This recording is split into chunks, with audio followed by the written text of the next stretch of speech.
episode 129 of Gracefully and Frankly. I'm Erin Davis. I'm Lisa Brandt, and how are you doing, my fine friend? Oh, great. This week I'm in Kelowna with the Coven, my three other sisters, a very rare get-together. So if you notice something in the air pressure a little bit different, it means that we're conjuring something up. If you smell Eye of Newt boiling in a cauldron or something? Yeah, probably in an air fryer. Oh, of course.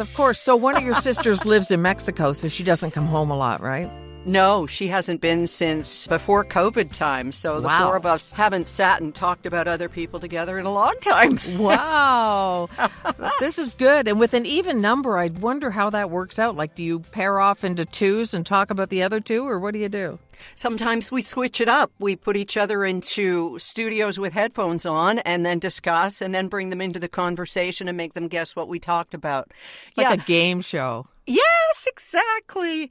It's so funny, the dynamics of sisterhood, and you look forward to it and you dread it a little bit. I think I can say that because I think only one of my sisters listens. Hi, Les. Yeah, I mean, we all know that, but you weren't blessed cursed with sisters. And a lot of people have great relationships with their sisters, like Mitzi and Felicity in your books. Yeah, I didn't get a sister. I mean, I have my, and I'm using air quotes here, little sister Tabitha from the Big Sisters program, with whom I am still very much in touch, and we're chosen family. But no, I didn't grow up with a sister. And I just can't imagine. I knew sisters. I knew a family that had 5 of them, and I saw what they did, stealing each other's stuff, all of the other things that went on that with them, and the rivalry, and just a whole bunch of stuff that I never did experience. But I thought it was fascinating watching from the outside in. Oh, it sure is. It could be a reality show, but none of us can afford that much filler and Botox. Hey, speaking of appearances, you have been on my mind the last few weeks, and of course, everyone has heard your journey with cataract surgery and no longer needing glasses. So my question is this. So many of us at this age have worn glasses for a long time, if not from puberty. How are you dealing with not having the frames to the pictures that are your eyes? You've lost face jewelry. So how are you dealing? You know, it really was something that played on my mind before the surgery, too, because I could kind of hide behind the glasses to a degree. And, okay, so after the cataract surgery, your eyes are super sensitive to light, to the point where it was super sunny today and I didn't go on our walk because we got going too late, and it's too much for my eyes right now. And that will change. It will get better, I'm told. But as far as the regular glasses go, I've gone back to wearing just 0.75 strength all the time if I'm around other people. And it's because of the dark circles under my eyes. Okay. So I went to Shoppers Drug Mart and talked to one of their beauty experts, and I said, this is what you're dealing with. What can you give me? Long story short, high-end stuff, cover up with a brush. I've put it on a couple times now. It looks fantastic. I can't see my dark circles. They're genetic. Please don't recommend a product for them because if I take bee pollen or something, that it'll make them go away. It's genetic. Nothing will make it go away. Mm-hmm. It irritates my eyes too much to even gently put stuff underneath it right now. Oh. Yeah, even just touching it right now, it's sore and irritated. So I should really stop doing it. But yeah, maybe. I'm no doctor, but yeah. Yeah, it's just a little bit of fallout from having had the surgery. So I put the glasses back on, and it really masks the whole under eye issue that's happening there. And it's funny because when I was in the long-term care home volunteering last week, one of the women said, "Oh, I really like those glasses on you. You've never worn them before." And I said, "No, I haven't. They really suit you." Well, they're like a 6-pack for $30 or something that I bought. They're not super high-end. They're just readers. So I felt better about wearing them after that. Even if she hasn't had cataract surgery and can't really see me, I don't care. That's interesting. Now, do you think that once your eyes are fully healed, you will be able to withstand the cover-up? I don't know. I'll give it another try, but it won't be for a couple months. I couldn't sleep the one night. They were so irritated, and upset and red for the first time because even after the surgery, they were never red, but I'd irritated them so bad. And it maybe sounds like I was jamming the brush into my eye, but I was just going really gently underneath. So you got to really be careful after you've had the work done. Well, Rob and I are both in for the big eye dilation this week, and then we're going to see what the future holds. Our cataract guy here, and we won't go on endlessly about this, I promise. He will only do one eye at a time. So I'm thinking, okay, I get one eye fixed. What do? Do I pop out a lens? Right. Do I wear one contact lens? I think that's maybe what I'll do or something. That's why there are dueling philosophies, right? There are some people who are like, no, we're getting them both done. This is how this surgeon works. Get it over with. So the dilation thing. Yeah. You can't drive or anything after you've had that done for several hours, right? That's right. So Okay. we were in a pickle because we live in Sydney, which is about a 40-minute drive from the eye center in Victoria. And we thought, well, how are we going to get down there for 9:15? I mean, we'll never figure out which bus and all that stuff. So we volunteer for a senior center here, and we deliver meals every week. And so we called them and said, by any chance, do you have anybody going into Victoria? And sure enough, they do. So it's going to time out perfectly. We get a ride down there, and then we'll take our time. Maybe I'll get my nails did, and we'll take the bus home. Whee! We qualify for that kind of stuff now. Shut up! Oh, sorry. I know you do, but what do I? All right. Never mind. No. Well, I hope it goes well. I know that will go well, and then you'll find out whether you proceed, because you don't have a cataract, right? I may have the startings of one, Oh. but Robbie has to get his because his hockey career is suffering. He's not Yeah. seeing long distances and all that. So, Yeah. Anyway, speaking of hockey, go Edmonton Oilers. Bring the cup home, and that's all I'll say about that. Panthers are dirty. Okay.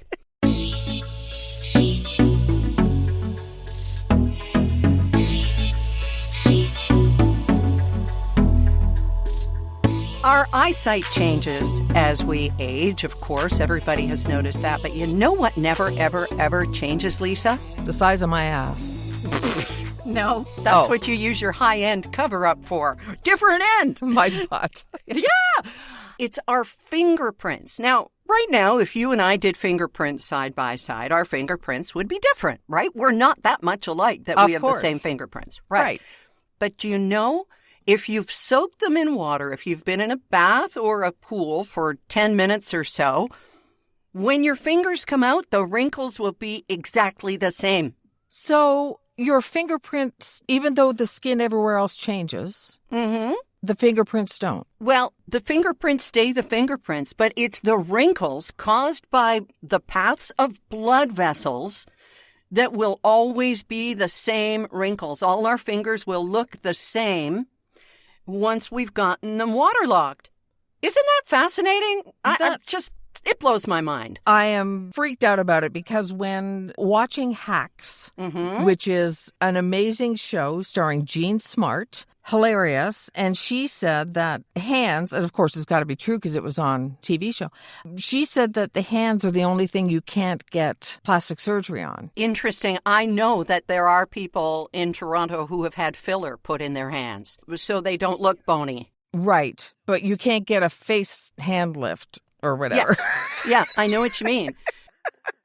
Well, I had no idea about the wrinkle thing, and I also didn't know when you get all wrinkly and all that kind of stuff from being in water. Have you really been in too long, or was that another thing like you can't swim till 30 minutes after you eat, or does anybody know?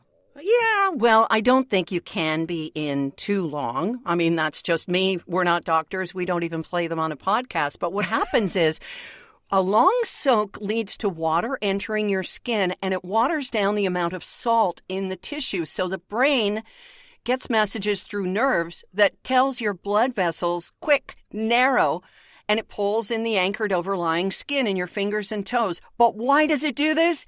That's the question. Here's the answer. It's evolutionary so we could pick stuff up in the water, Lisa. Oh, back when we were lizards. Or eating them. You could grab stuff Oh, wow. I find that amazing that the reason we get all waterlogged, like our fingers get all wrinkly like raisins, is so we can grip things. Wow. Like a sponge or something to scrape our feet? Well, now it is. I mean, Yeah. back in the day, it would have been grabbing a fish that was going by so you could eat that night. Yeah. Yes. Wow. There you go. Crazy.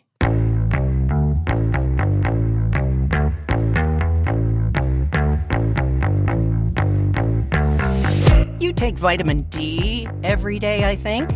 I do because I don't go out in the sun very much, and I understand D is pretty important. Why do you? It is. Yeah, we do. We've got kind of a handful of things we take every day. And if you're like me, and I don't know if you're listening, you're the same, but you always have this regimen of vitamins, and then you forget one day, and then you forget the next day. And, you know, we go on and off, and you look at this little bottle that costs $15, and you say, why am I taking this again? Well, here's a really good reminder of why we should take our vitamin D. There are these things called telomeres. Now, the first time that I heard about telomeres, my eyes glazed over. I didn't understand it, and it was about 20 years ago, and I wasn't that worried about aging. Okay, well, here's the first time I'm hearing about telomeres, so I'm all in. My eyes are wide. Vitamin D supplements may slow aging by preserving telomere length. Now, what is a telomere? Okay, picture a shoelace. And you've got that little grommet or whatever that thing is on the end. There is a name for it, and it would one day win us Jeopardy. But anyway, that little thing at the end of the shoelace that keeps it from unraveling. Aglet, yes. Oh, good. Okay. Yeah.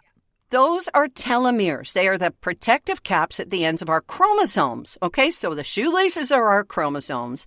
And telomeres, they are an important component of healthy aging. Now, one study, which included women over 55, men had to be at least 50. So yay, something studying women. The study found that vitamin D supplements help minimize the shortening of those little lace ends, which happens as we get older.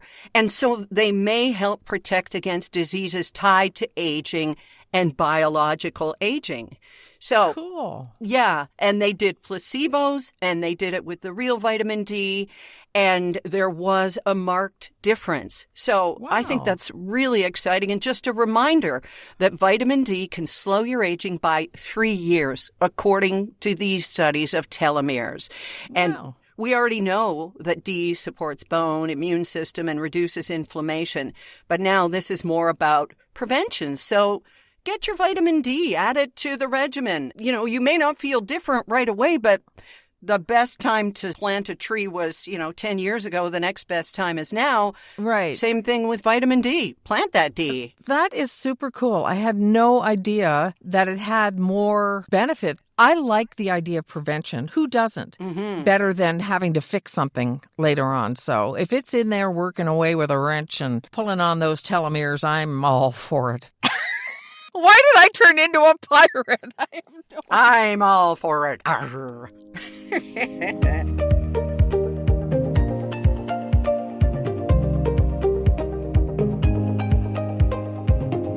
Hey, we all love a sail, and Sierra Sil's BOGO is still going on. Imagine being able to get up from that lawn chair on Canada Day without groaning, or getting out and enjoying cottage life, or Lisa's long walks up and down hills, or the precious summer and not feeling pain in your knees and other joints. This is what Sierra Sil's all about. And from now, for a couple more weeks only, buy one, get one free on Joint Formula Curcumin 3. Give it a try. Comes with a guarantee, and you've got nothing to lose but the pain. Head to the website sierrasil.com, Sierra like the mountains, SIL.com. I'm really feeling summery these days, and we know that it's another couple weeks before summer officially arrives, but you know that last Sunday, June 1st, is what they call the start of meteorological summer, right? Yeah, some summertime. I'll take it anytime over winter. Absolutely. And you've, of course, have seen all the posts of me discovering that an ice cream store new in our little town of Sydney has black licorice ice cream. Yes, your favorite. That's very important. Yeah. Well, I don't want to get in the bread line and ask for toast, Lisa, but it's not black enough. What? It's only gray. It's only gray. It has to be as black, the blackest tar black, and it's not. So I kind of felt, oh, I want it blacker. Or as Leonard Cohen says, you want it darker. Right. Yeah, I do. But I'm sitting outside this little sweet ice cream shop, and this little girl, her dad is there working, and this Anna starts talking with us, and she's 6, and she's just chatting up a storm, and we hit it off great. And so I was asking her, okay, what's your favorite? And she said, well, in ice cream, it's this. Mm-hmm. In sorbet, it's this.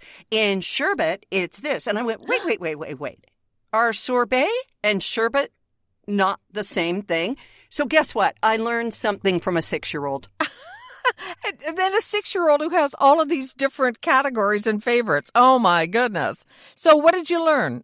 Well, her folks own the place. Can you imagine if your parents owned an ice cream parlor when you were a kid? Yeah. First, there's ice cream, and I think we all know what basically goes into ice cream, right? Right, cream. It's in the name. It's got to have the fat. It's got to have lots of fat in it, 10% or something, yeah. Well, they all sound pretty good when you're looking at the lineup of what kind of ice cream you're going to get.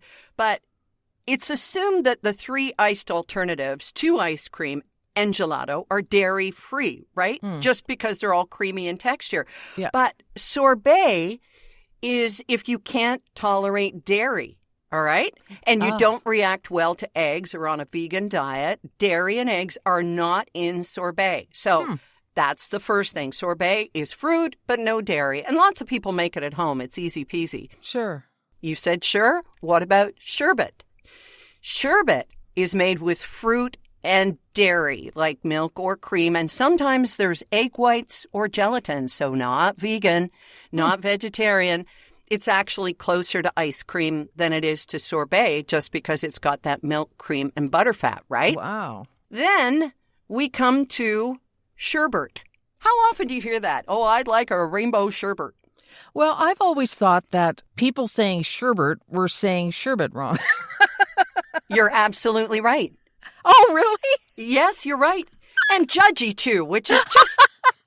That's the sprinkling on top, Lisa. Go you. I had no idea. I just sort of quietly thought that. Okay. Yes, it's true. According to Merriam-Webster Dictionary, sherbet and sherbet are the same thing. But if you're in England, now you wouldn't have looked for one of these things, but we used to have them. They were a yellow tube of Barrett's sherbet, and it had a licorice stick stuck in the end, and it was called a sherbet fountain. It's a white fizzy powder. So in England, sherbet's a different thing. Well, there you go. And then, of course, if you just zip over to Italy,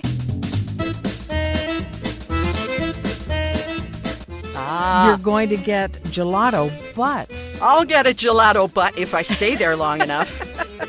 So gelato is... amazing. It's just got such intense flavor, and it hasn't been pulverized as much as some of the other frozen mixtures that you put in a cone or a cup or whatever. And there's just a special way of making it. It's very natural.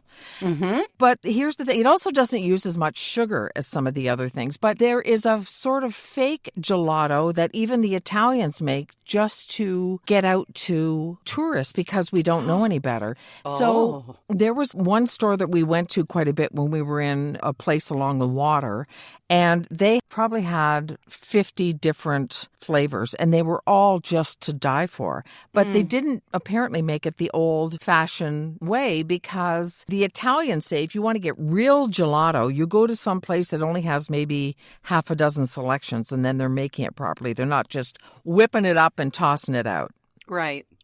So it has less sugar. I'm drooling, Erin, just thinking about it. Oh, because the flavor is so intense. My favorite was always to get a dark chocolate and raspberry together.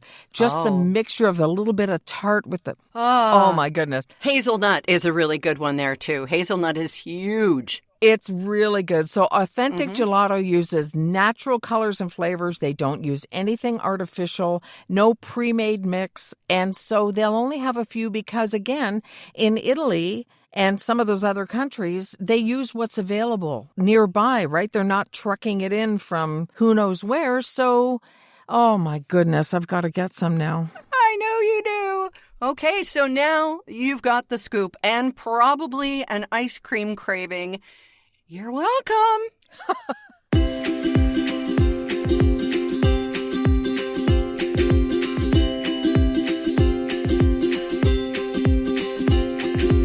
A little amendment to the feature we came up with last week.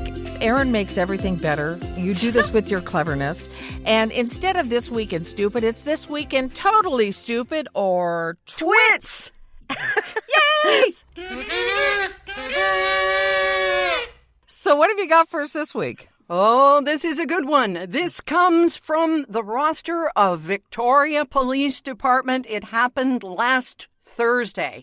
Oh. Just after 10 a.m., Vic PD receives multiple 911 calls reporting a group of males had placed a bag over another man's head and were pulling him into a white van near the Victoria courthouse. What did it look like? A kidnapping. Oh, yeah? It's near high-security areas and corroborating witnesses and several Vic PD investigative units, and along with the Greater Victoria Emergency Response Team, or GVERT, they need me, were deployed to respond swiftly and thoroughly. The white van was quickly located within the city of Victoria. What was happening? Take a guess. What? Take a guess. I'm going to say it was a bachelor party. You're absolutely right. Only guys planning to get drunk and maybe see strippers or whatever would do something that's stupid. That's right. You know what'd be even stupider? Going to see strippers with a bag on your head. Right. But anyway, the cops say we appreciate people wanting to have fun. Initial reports led us to believe a violent kidnapping was in progress. Oh. And, of course, it turned out to be false. We are urging everyone to please be cognizant of how any prank will be viewed to others in our community. Right. Oh, my goodness. You see stuff like that on TV, but it's staged. Of course, somebody's going to call 911. That's really stupid. They are definitely twits. They are, and I don't see that any charges were laid, but I think the groom-to-be needs to find smarter friends. I bet those are the friends that the wife says, "What are you hanging out with those idiots for?" "Well, I've known them since I was 12. So what? Exactly. Oh, my God, that story will live on forever. Well, we're surrounded by some pretty good friends. We got a call this week on our Gracefully and Frankly voicemail line. Yes, it is Wanda from Guelph who wanted to let us know why she's bought herself an envy pillow.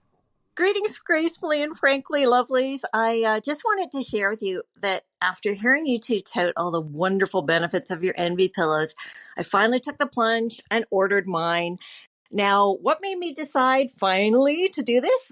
I was looking in the mirror the other day and I suddenly thought, geez, I look really old. So I went to see my Medi-Spa physician for some fixes. And I'm not too proud to admit, yes, I do Botox and fillers sometimes. Nothing extreme. I'm not trying to do the overdone, Real Housewives look or a massive trout pout. But, just something to give my face a teeny boost, just enough so I don't look like I'm going to, frighten children and small domestic animals. Anyway, during the consultation, the doctor commented, "Oh, you sleep on this side, don't you? I can tell because you've lost more volume in your face on this side than on the other."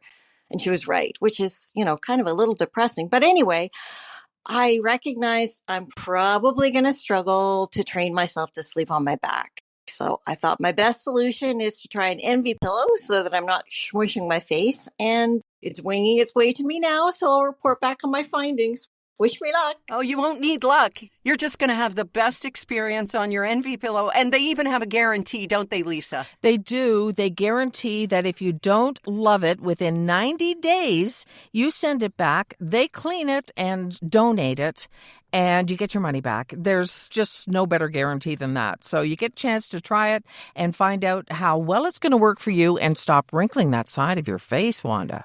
Oh, isn't that interesting that the person who was doing her skin could tell what side she'd been sleeping on? Yeah. I don't know if I could train myself to sleep on my back, but I know that I use my envy pillow just to sleep on my side, too, and I love it. Yeah, so do I. So check out all they have to offer at envypillow.com and use your GF code for 10% off your purchase.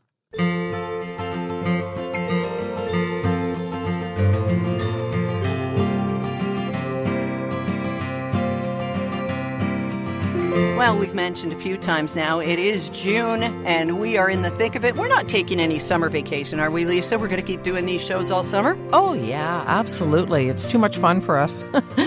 And we also have something new on the website, and it's a survey. A survey? Survey says...